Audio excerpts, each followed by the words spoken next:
皆さん、こんにちは。まなみです。今回は最近のスキンケアをご紹介していこうと思います。前回スキンケア動画をアップしてから少し時間が空いているかなと思うんですけど、かなり肌荒れしたじゃないですか。この動画をご覧いただいたらわかると思うんですけど、その時からすごくシンプルなスキンケアにしています。別に前回使っていた商品で肌荒れしたっていうわけではないので、戻してもいいと思うんですけど、ほぼ収まってきてはいるんですけど、なんか痒いなっていう時があったりするので、ものすごくシンプルなスキンケアです。ということで、私の肌質は混合肌で T ゾーンが皮脂が出やすくて、顎とかは乾燥しやすいんですけど、それに加えて敏感肌気味で、ニキビは最近ここにできたのと、あと今顎に赤いのが一つあるんですが、それくらいでしょうか。あとはニキビ跡とかはあるんですけど、あとシュサーがあるので顔は赤いんですが、別に痛みとかは最近はないですね。そんな肌質です。ということで、まずは朝の洗顔からご紹介していこうかなと思います。最近使っているのが、こちらの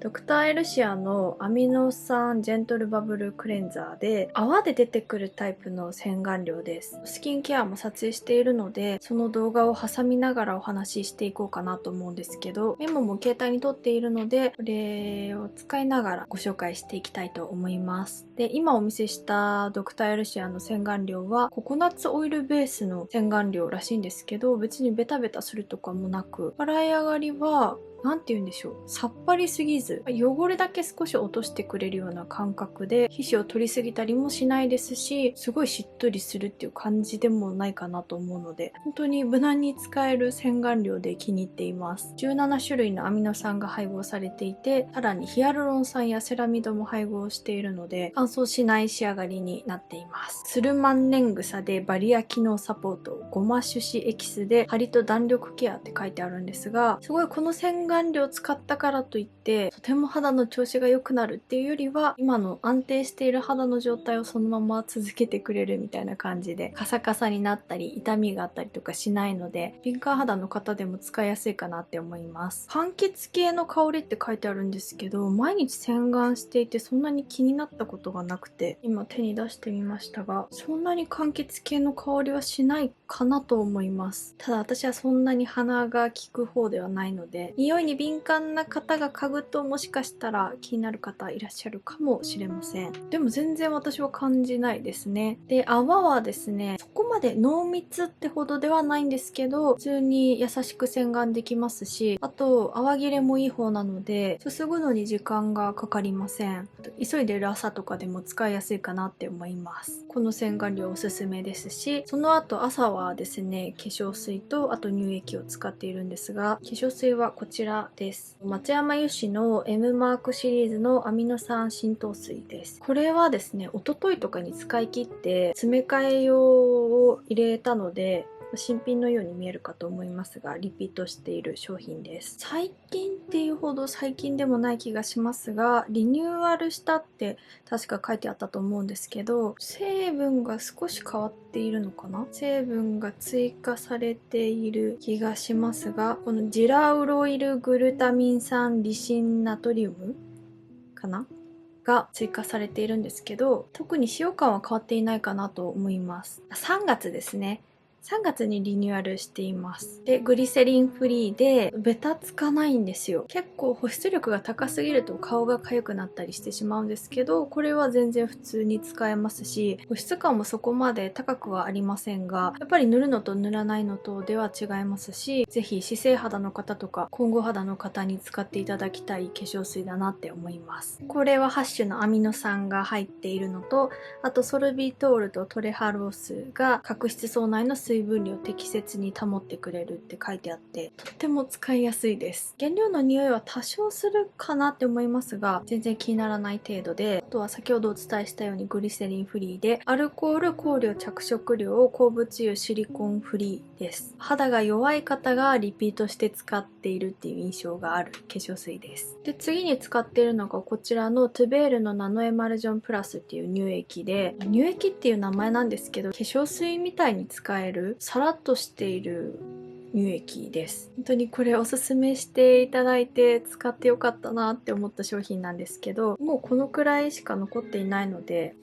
新しく購入しました。リピートするほど好きなんですけど、これはナノエマルジョンっていう乳液が3種類あるんですけど、その中でインナードライでより敏感肌の方向けっていうことで、すっごい敏感肌ではないですけど、やっぱり痒くなりやすいので、それを買おうと思ったのと、あと一番サラッとしている使い心地って書いてあったので、このプラスを選んだんですが、セラミド類似成分が 78% と疑似セラミドが 92% 配合されています。セラミドにプラスして肌トラブルにアプローチする美容液成分を配合し保護力を高めましたって書いてあります。今 Amazon プライムデーセールで安くなってますね。確か14日までセール中なので、プライム会員の方はぜひチェックしていただきたいんですけど、塗っているところをお見せしますと、すごいサラッとしていて、化粧水みたいなテクスチャーなので、これは肌にぴったりで、乾くと少ししっとりする感じもあって、でも全然ベタつく感じではないので、この組み合わせは大好きです。夏におすすめできる組み合わせかなって思います。で、夜はですね、私はマスカラはウォータープルーフの商品を使っているので、リムーバーを絶対に使っています。ヒロインメイクのマスカラリムーバーを使っていて、これはもう家にストックしておくくらい好きで、今1本予備があるんですが、お風呂に入る前にまつげに塗って、でお風呂に入ってからメイクを落としています。で、メイク落としは、これも何回もご紹介しているんですけど、カウブランドの無添加メイク落としミルクです。アレルギーを引き起こす可能性のある着色料、香料、パラベンなどの防腐剤、品質安定剤、鉱物やアルコールは不使用ということで、いろいろな化粧品開発をされている方の X とか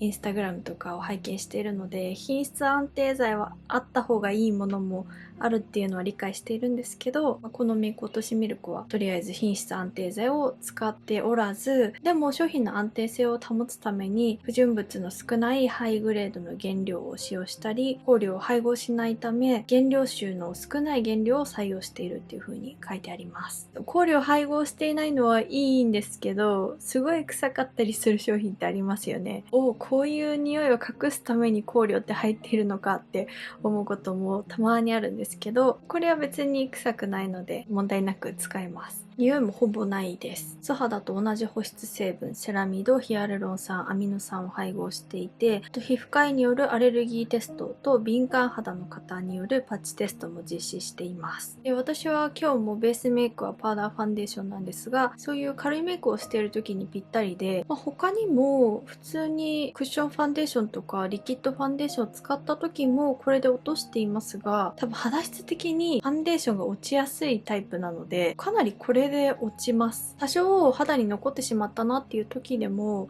その後洗顔をしてしまえば大体落ちるので、最近はミルク洗顔ばかり使っていますが、でも角栓ケアっていう観点で言うと、やっぱりオイル洗顔の方がいいですね。最近はこの辺りの角栓が溜まってしまったりとか、あと顎の角栓も溜まったりしてしまっているので、肌に優しく落とすにはミルク洗顔で、この角栓が詰まりやすい部分はオイルとかの方がいいかなと思います。で、このクレンジングはだいたい毎日5プッシュ出して使っていて、それすると顔全体に伸ばせるので優しくこすってメイクを落としています。で、洗顔料は最近こちらを使っていて、ノブのこの2番のウォッシングクリームなんですが、これは配合する成分を厳選し、原料の精製度にもこだわったシンプル&ピュアな処方と書いてあって、アルコールフリー、無香料、無着色、低刺激性、パッチテストとスティンギングテスト、アレルギーテスト済みの商品です。使用中の中身の逆流を防ぐクリーン容器設計となっていて、水とかも入らないようになっているのかなと思いますが、最近はこちらを使っています。シフレの洗顔料もまだたまに使ったりしているんですけど、なのでどちらか一つを使うっていう感じなんですけど、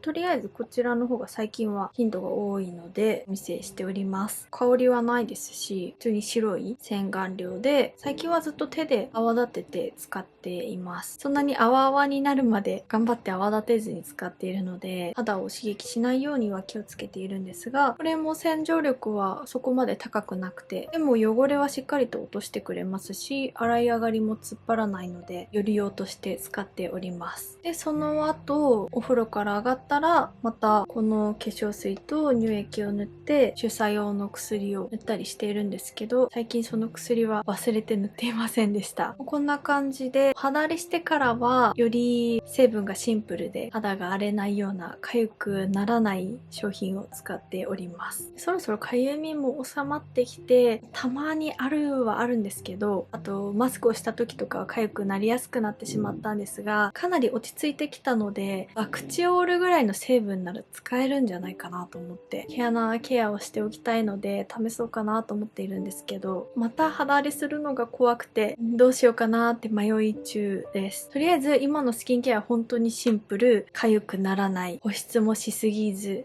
でも潤うもので揃えております。敏感肌寄りの肌をお持ちの方に参考になればいいなと思っているんですが、商品とかは概要欄に全て載せておくので、気になるものがあった方はぜひチェックしてみてください。ということで、ここまでご覧くださりありがとうございました。ぜひ高評価とチャンネル登録をお願いいたします。それではまた次の動画でお会いしましょう。バイバイ。